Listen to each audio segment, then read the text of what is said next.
It's safe to say that we've had a fantastic run of limited sets in the last few years, with even the weaker formats still not being anywhere near as bad as the misses that we've had in the past. And whilst there's often a lot of discussion as to what the best limited format of all time is, or what makes a limited format great, you rarely get much discussion of what brings limited sets down, but this is also an interesting conversation, I think. In this lull of limited through the summer, I thought it'd be interesting to look at the one set which I think is by far and away the set which I dislike the most to draft. Interestingly, it ended up, when I looked at it, not just being the fault of the set itself, although it is still a big part of it, but there were some other factors going on with it as well, which I'll go through in the video.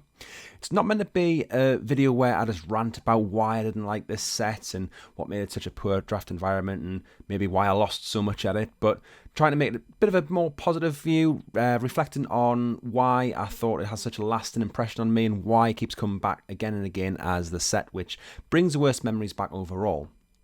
A quick note, as you might be able to tell, I'm trying something a little bit different in this video, trying a bit more of a produced and polished style than I usually have, so I would be very interested in any feedback that anybody would have on this. I'm not going to say I'll do it in every single video because it is a little bit extra work, but it is something I would be interested in doing again from time to time when I think the subject of the video, the format of the video really does benefit from it. If you have any feedback on the video whatsoever, feel free to let us know in the comments down below, positive or negative. I'm interested to hear the negative ones most of all, maybe, because that's points where I can learn, and I do want to make these videos the best that I really can in the time that allows. And of course, the usual request for subs to get me to 1,000 is always appreciated because we are getting so close, just less than 200 now, and I think we should be able to get there in a good month or so. Anyway, what is this set which I think is the worst draft set of all time, at least from the ones that I've played? For reference, I did start playing around Magic Origins and I've only played a couple of sets before then. But the set that I'm going to talk about, which I think is absolutely horrendous, is none other than M19. And if you've been watching the channel for a while, you probably would have guessed this already.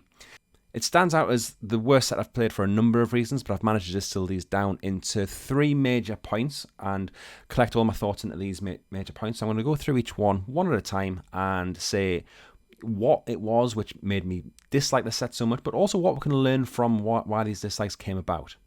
My first point isn't even a fault of the set itself, but kind of the setting which it was around. And the problem it had was M19 was not only the first core set in a long time, but it was also the successor to arguably one of the best formats we've ever had.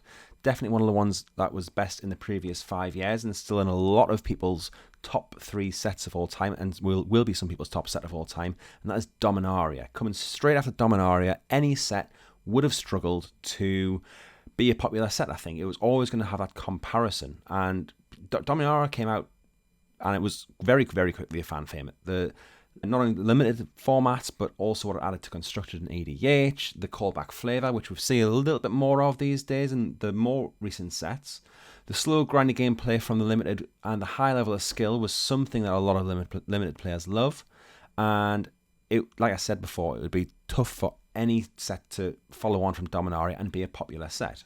I remember attending English Nationals that year, and the limited portion was quite simply miserable for an otherwise fantastic event organised by Axiom Games.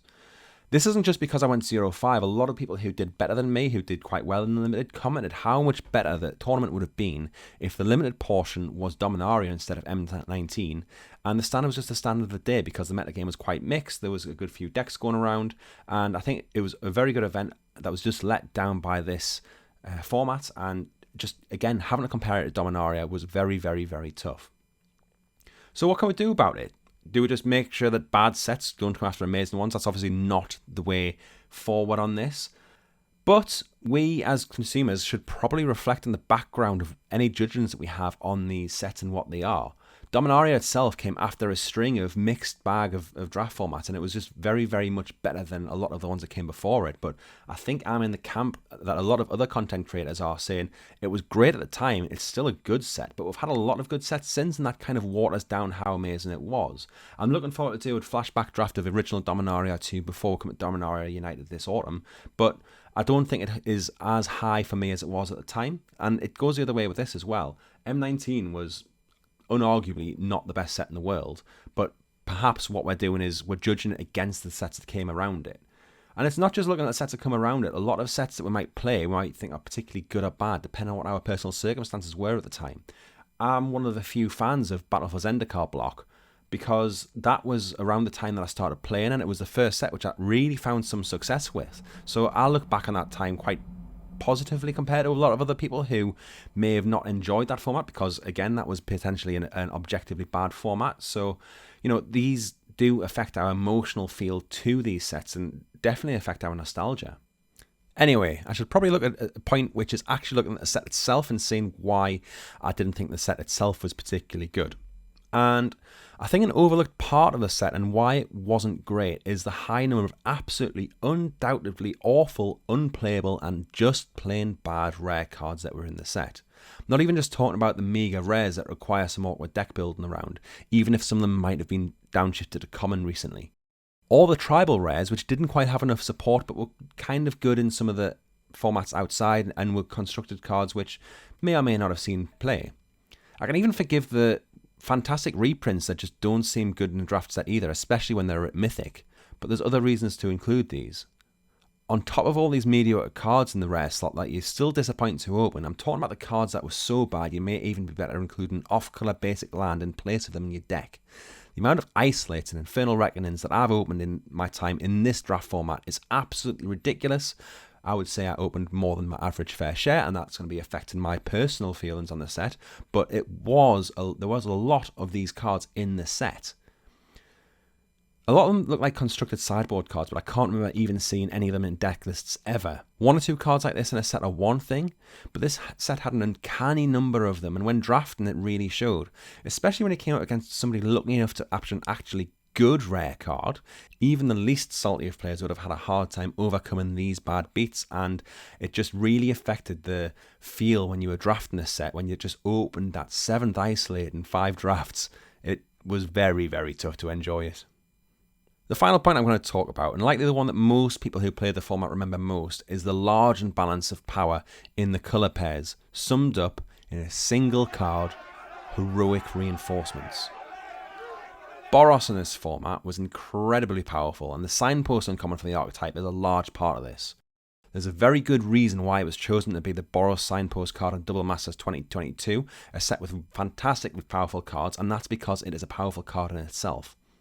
It wasn't just this card though, there was a plethora of other cards in the colour pair that were good at getting your opponent to 0 and doing it very quickly as well.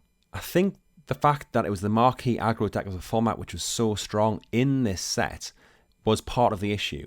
If a slower deck was the most powerful deck, at least it could be said that you had a chance to fight back at it, or you got to play some magic at least. Sometimes, maybe even often, when playing with Boros in the format, the game was effectively over by turn 4. Playing against it could seem like you haven't really played, and even best of 3 matches could last less than 10 minutes.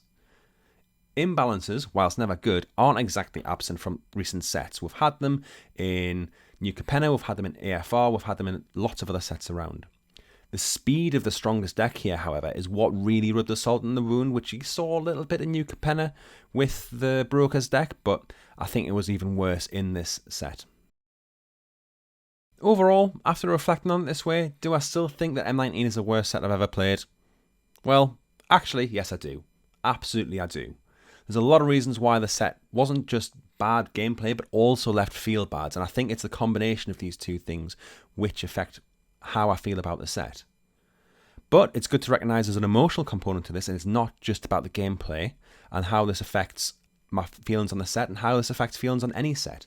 There's a reason why Neon Dynasty was good. It's not just a fantastic gameplay, it's because of the great callback to a plane that a lot of people love, and these emotional aspects to our thoughts on a set are very important.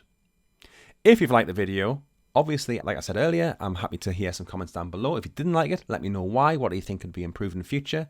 And if you do like the video or subscribe to the channel, I will always appreciate it.